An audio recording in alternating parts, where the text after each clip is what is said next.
Welcome to a new edition of the Famous Interviews with Joe Dimino. On this episode, we talk with leader, podcaster, coach, entrepreneur, and innovator, the great Ron Macklin. Ron realized early in his engineering career that he had a passion for building and leading teams.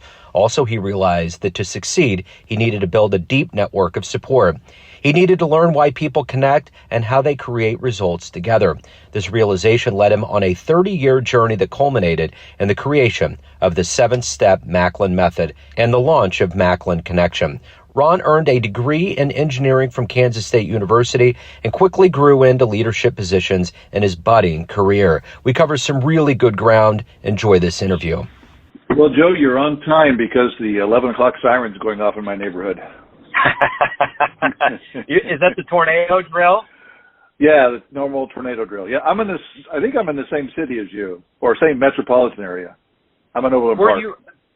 Oh, okay, yeah. All right, that's wild because I saw it said Houston and I saw a reference to it, so I wasn't 100% sure. But yeah, I'm out in the Grandview area. I was in Houston at the moment they stopped moving cell phones around, so now my cell phone is always the 713 number. So. Okay, cool. Yeah.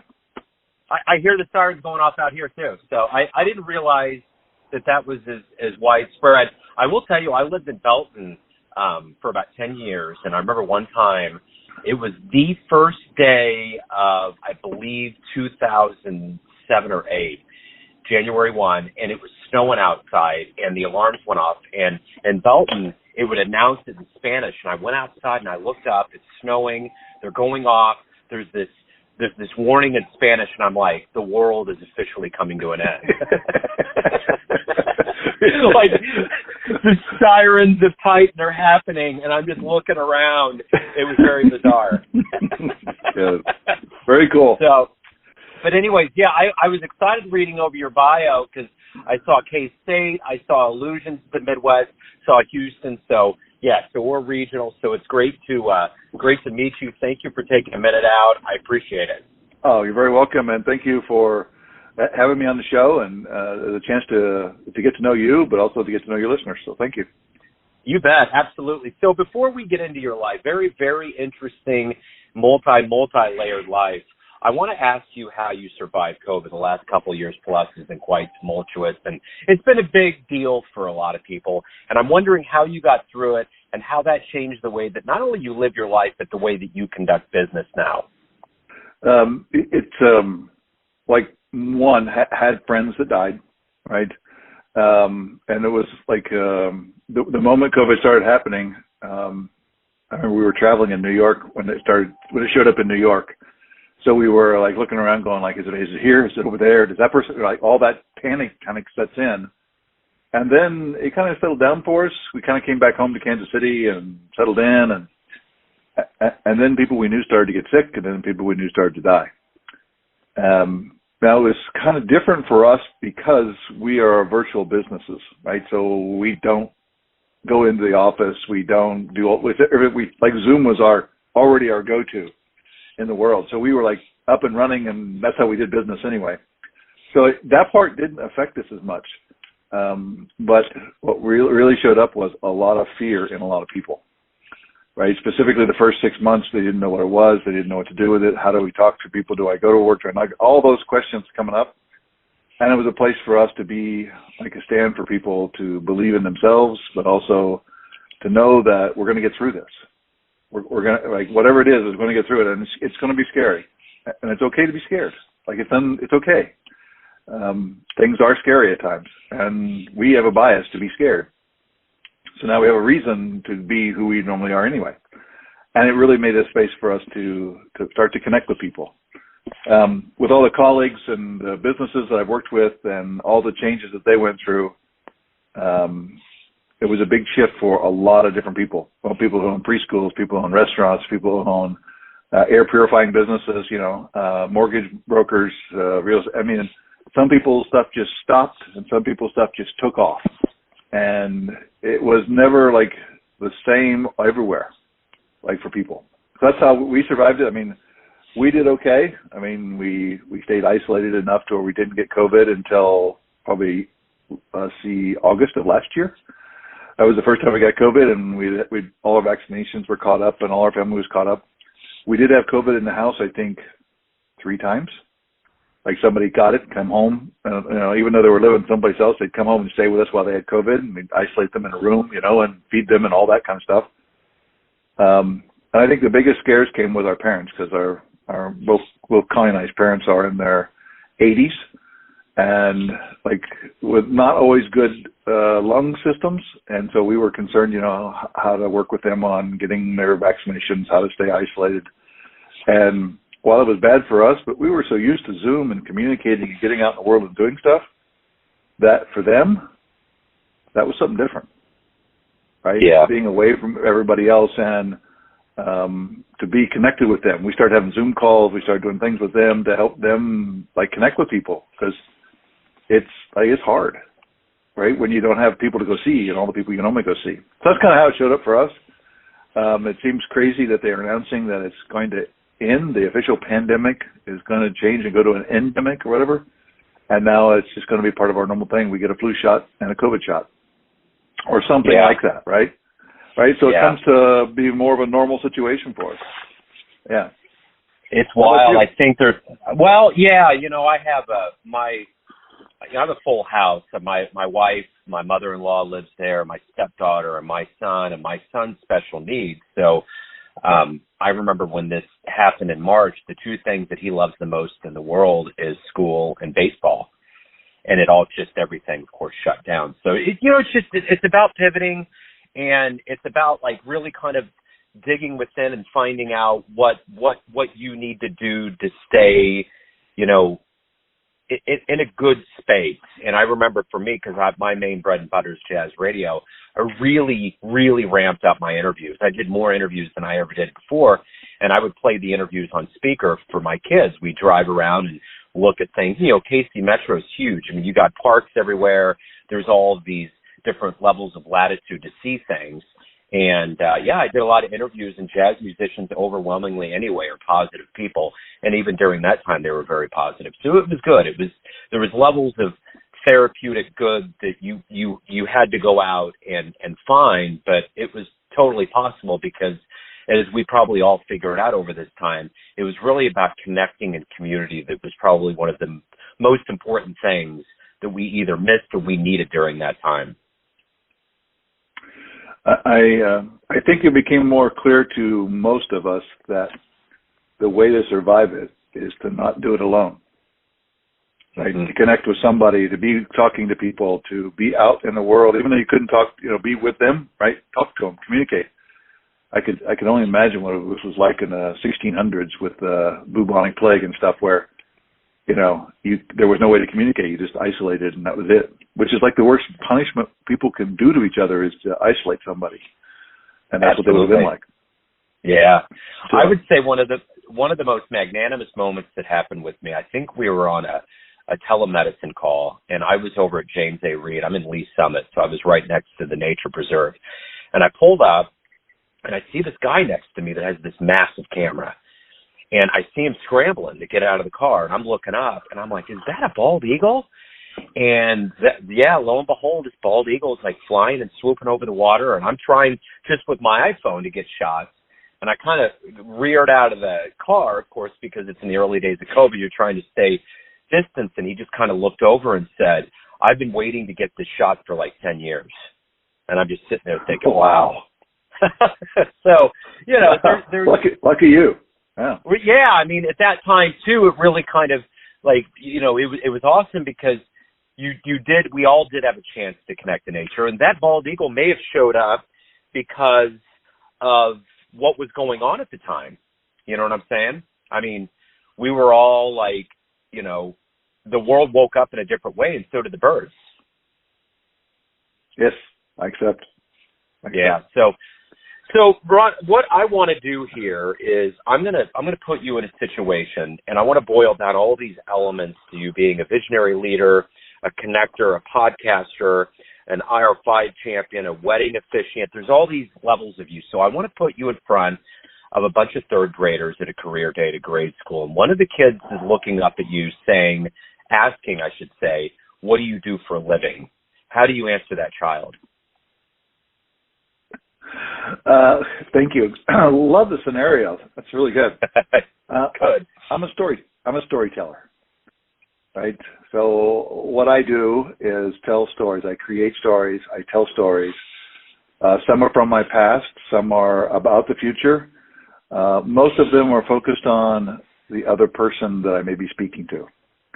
So that is, by like my world, that's a leader.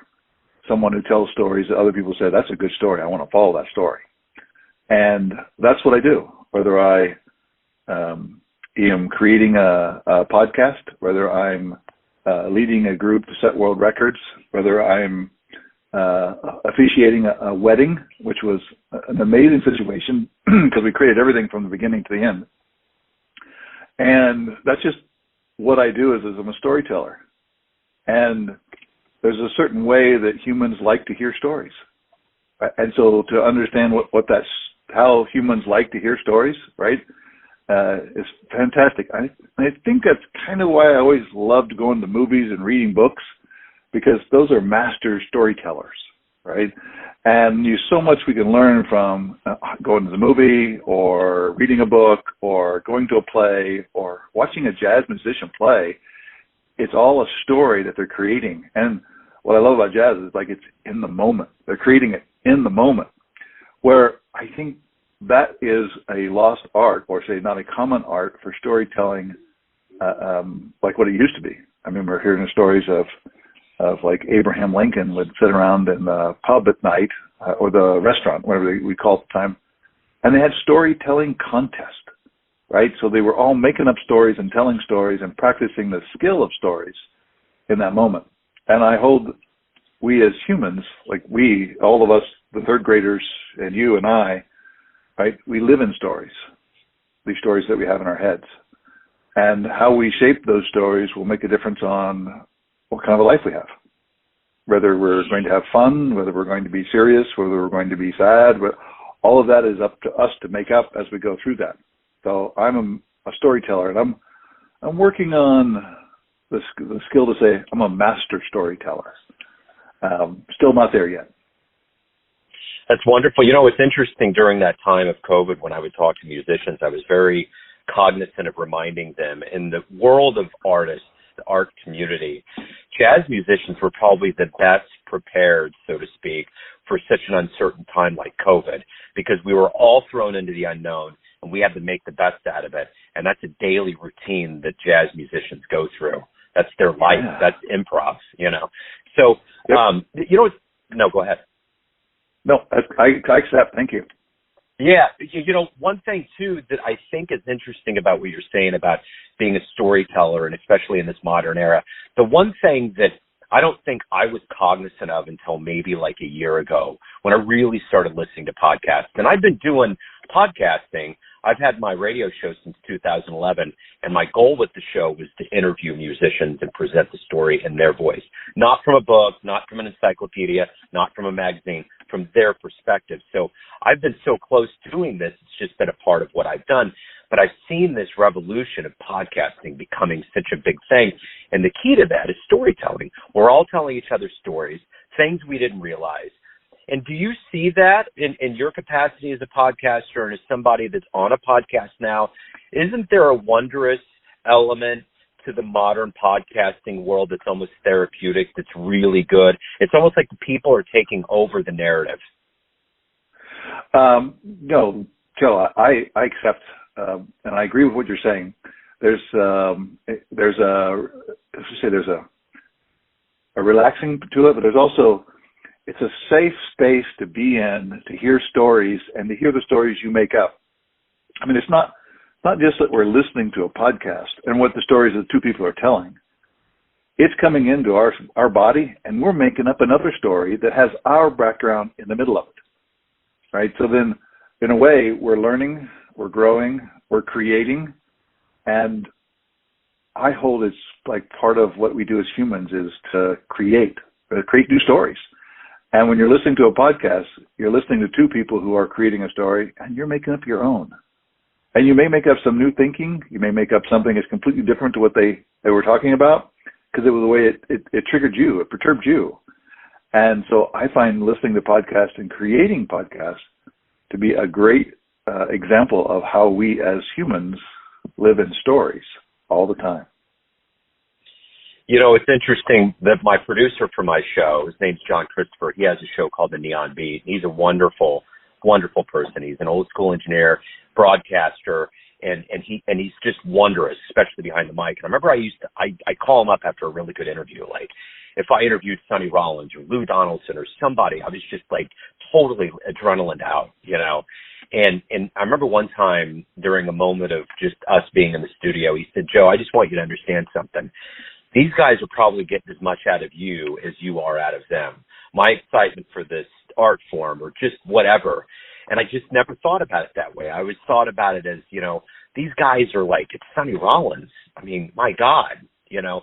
But I think that's the beauty kind of going into what you're saying is these things are coming out of us and creating something. And it's a symbiosis between not only the people that are on it, but the audience. And all of these creations are being made. It's not a one-way avenue.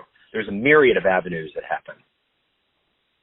Well, thanks, Joe. What shows up for me as you share that is it's one thing to meet an interesting person, but it is so much more seductive or engaging to meet an interested person, someone who's interested in what you're up to, right? Interested in and helping you pull out your own thinking to where sometimes we have the stories in our head. We may not arrange them the same way in our head as we would if we had to speak them into the world.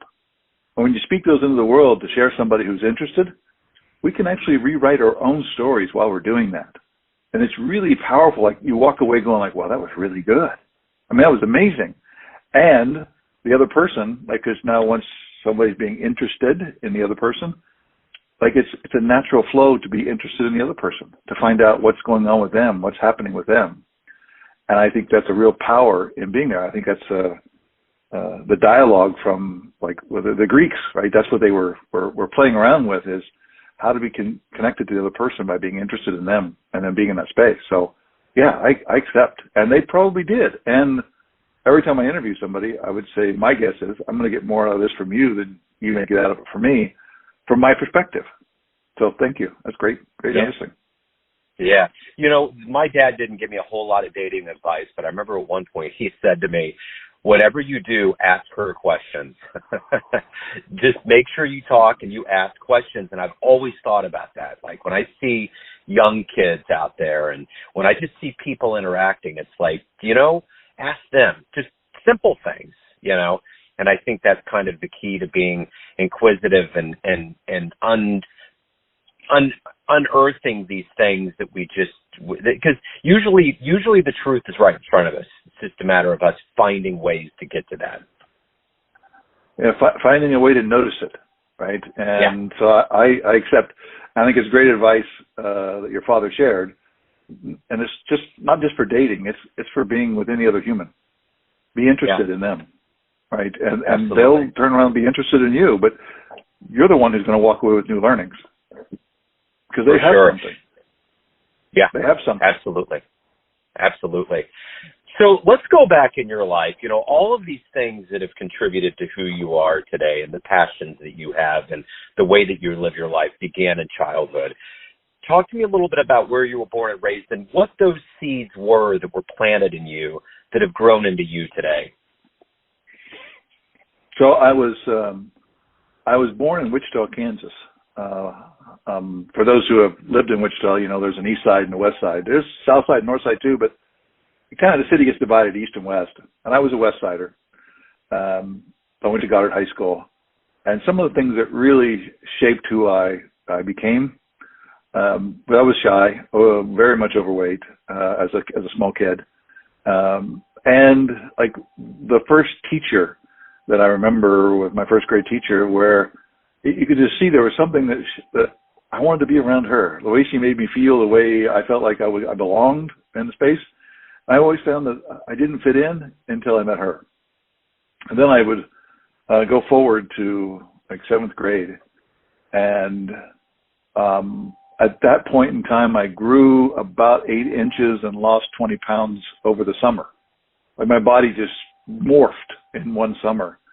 And I walked in and just kind of imagine a kid where his arms and legs are not where they used to be, right? Like the body is different. It doesn't work right. I was gangly and terribly skinny.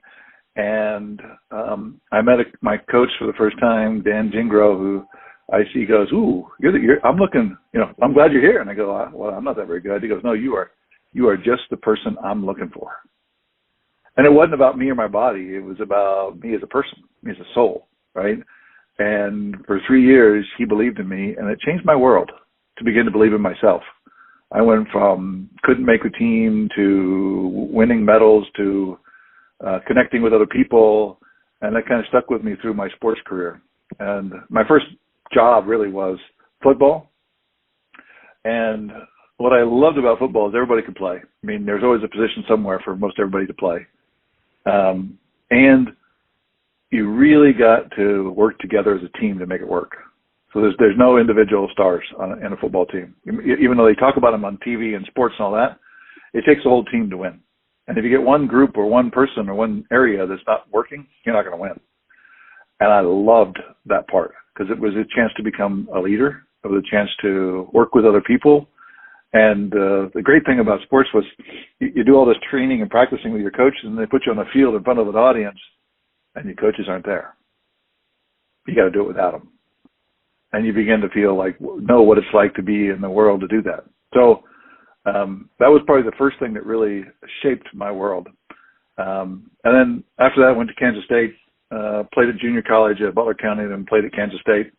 And then from there, I got a job in the world of working in nuclear power plants.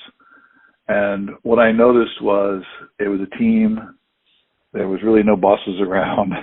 We had to pull together as a team, right? All of a sudden, all those skills in football showed up as useful.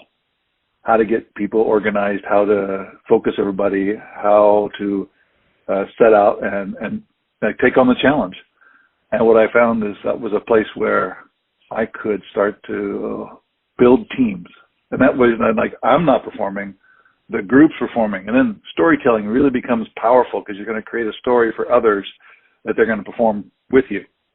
We went on to set 9 world records for the fastest duration and safety with no injuries. And the unit ran for 2 years before it had to do anything ever had to come down again. And I found that those are the moments that were really powerful. Because you were able to watch a team do something that they didn't think was possible.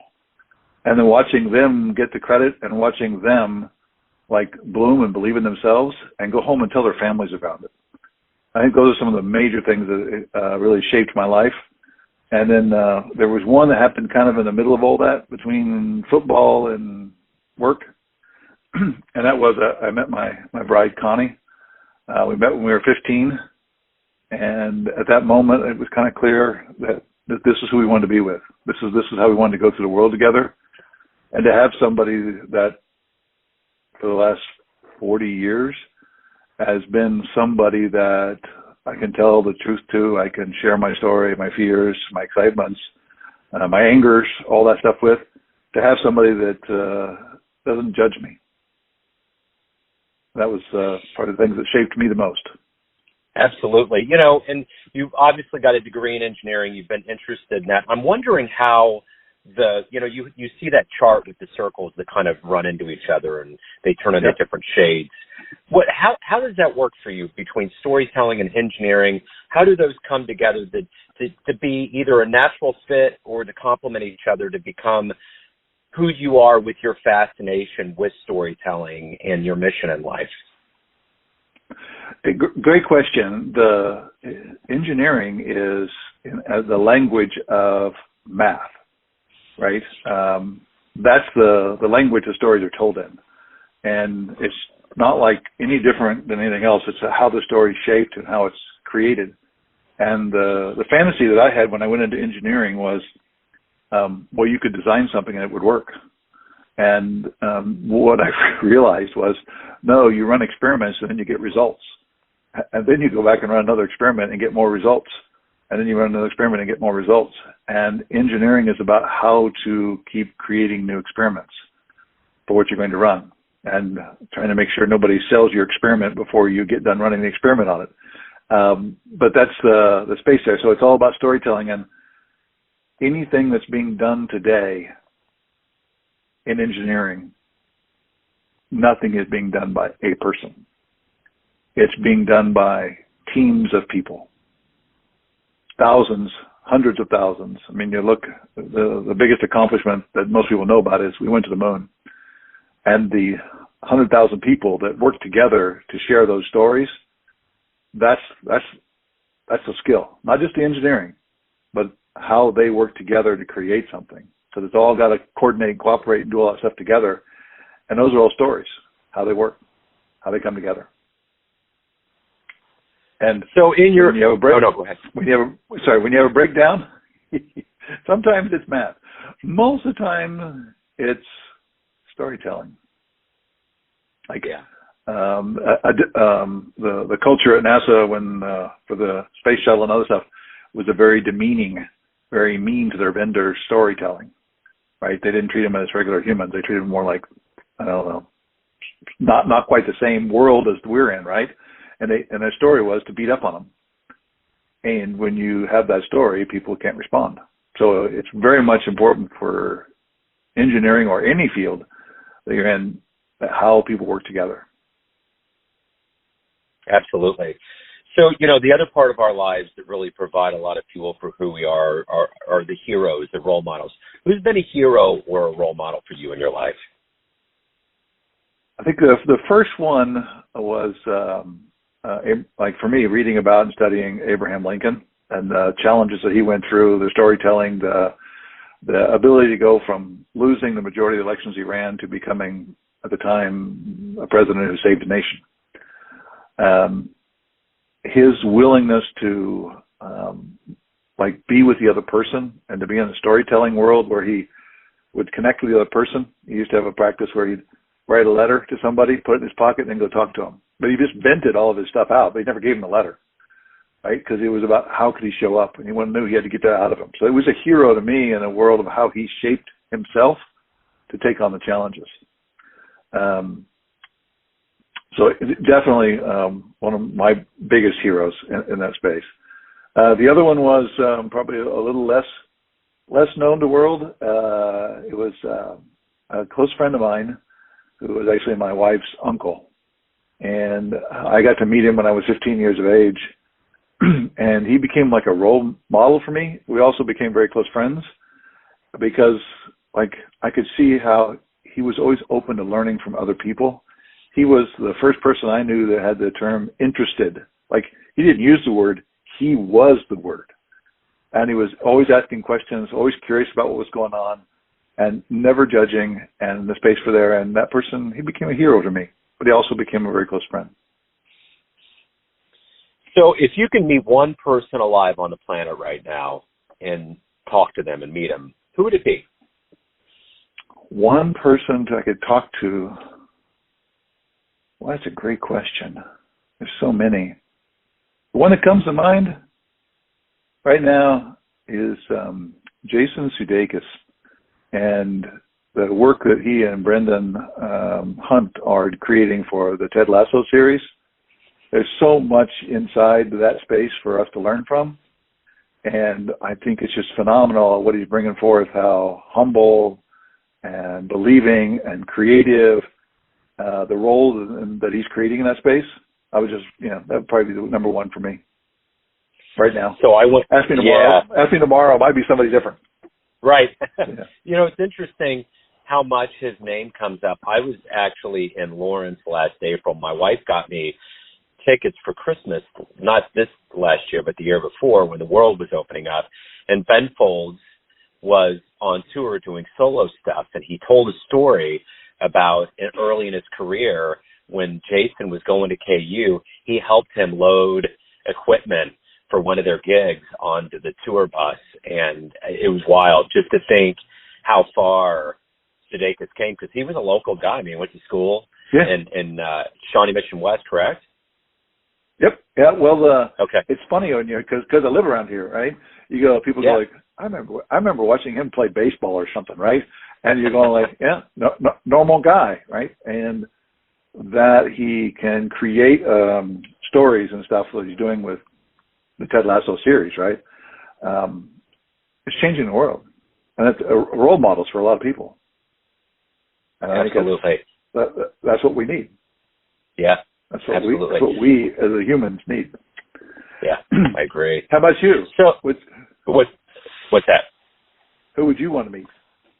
Oh man, this question was formulated because about a year ago, and this is how the question actually came to fruition. I thought, how cool would it be to sit down with Bill Clinton and just have a conversation with him? Yeah. Because I remember back in 2007, I saw him speak at the Truman Library, and when he came through those doors, those doors charged open like a bull was coming through it. He comes in, and I have never in my life experienced an entire crowd that was instantly energized in a way that I've never felt a group of humans in my life. And he went on to weave and construct an oratory that I've never experienced and never will for the rest of my life. Now, that's in person, but all of the other times, and he was a jazz musician, and I really did reach out, and I got kind of close to possibly talking to him via the Clinton Foundation, because there was one obscure recording I found of him playing his sax in Poland. The president gave him a horn, and there was a celebration, and he played it, and it's on the recording, and I put it on my show. But I've always thought how cool it would be to just either run into him or have a conversation, because he's such a fascinating person. Great storyteller. Oh, yeah. Great storyteller. Yes. Yeah. A master. Yeah. Yeah. Master. Yep. So thank you. You bet. So every day you wake up, we all, either whether we use an alarm or not, we get up and we're living our lives, we're doing our things, but we're all motivated. There's this part of us that propels us through the day. What is that in you that makes you want to do the work that you do and live through your life the way you do? Joe, I hold that there's a shift that's happening, and it's not COVID. It's a shift that's happening in like how people work in the world. Originally we wandered around the world in this space called just like hunters and gatherers, right?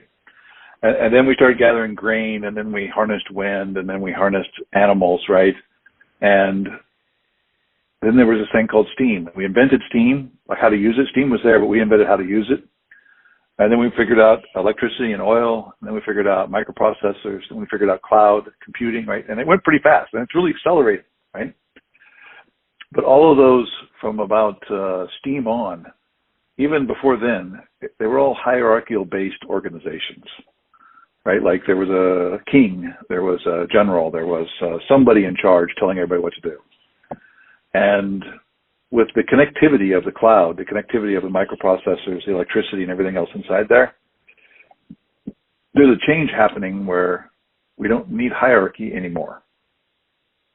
Like having the big boss on top is going to be different. And the middle management part is going to be different. Like where, you used to have like a CEO, and then you have executive vice presidents, then you have general managers, then you have directors, and then you have, managers. Like all of that space inside there, we can now connect to each other, through like what we're doing with a cell phone right now, or we're doing with computers and Zoom, or wherever it is we want to connect to it. We can connect and create something without being in the same place, and we can do it to anybody in the world. Where before we could only create with like who was close to us, right? So we didn't create much, and then the way the people we organized to this is we kind of waited for somebody to tell us what to do. They just they come and say, I want you to do this today. I want you to do this today, right?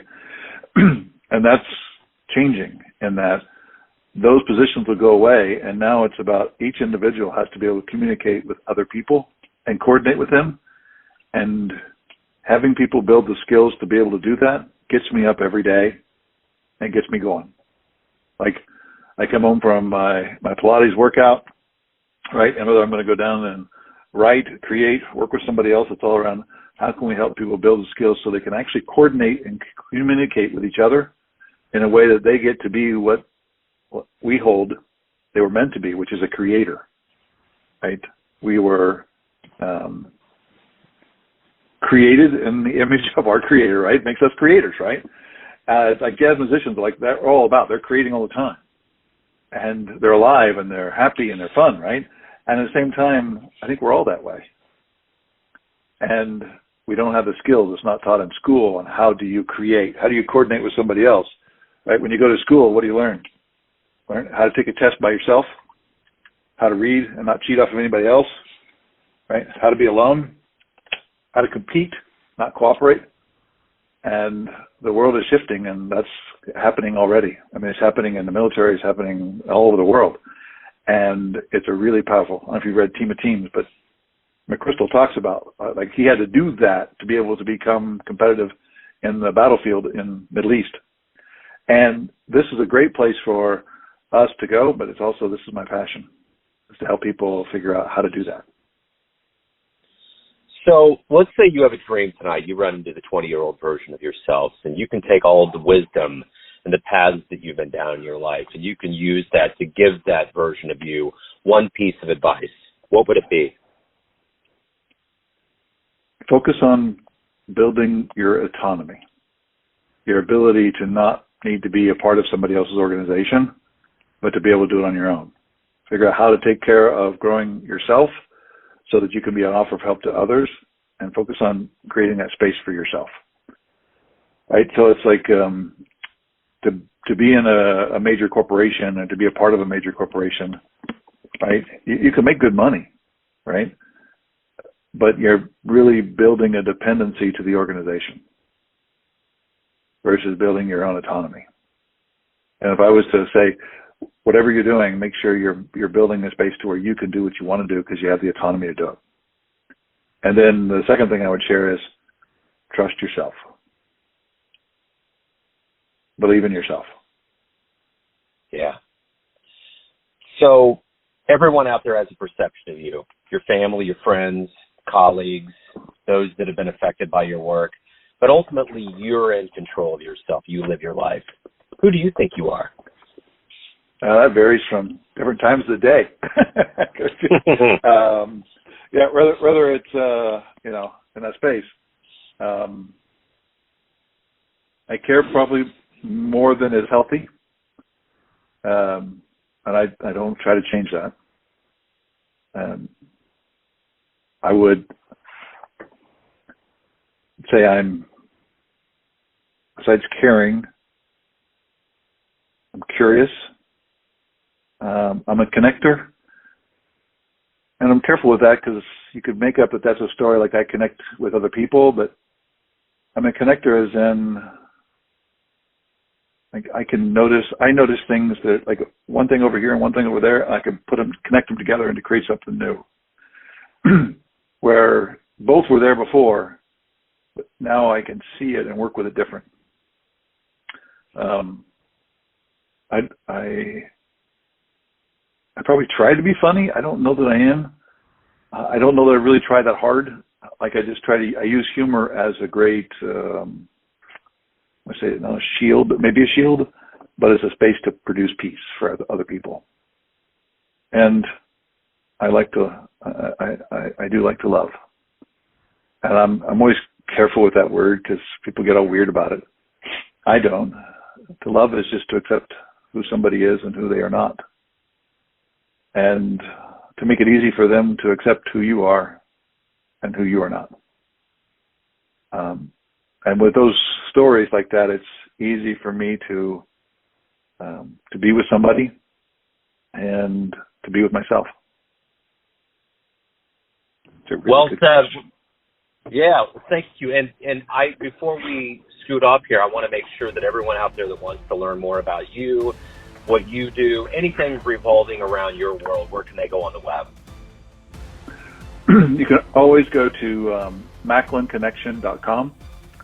That's the place where we go. And I'm not sure how quickly you'll air this, but we also have a Mighty Networks site called the Imaginal Community. And so those are the two locations to find us. And you can always reach me at my email address, which is ron@MacklinConnection.com. Beautiful, Ron. Hey, this has been wonderful, man. Wonderful to get to know you. Thank you for opening up.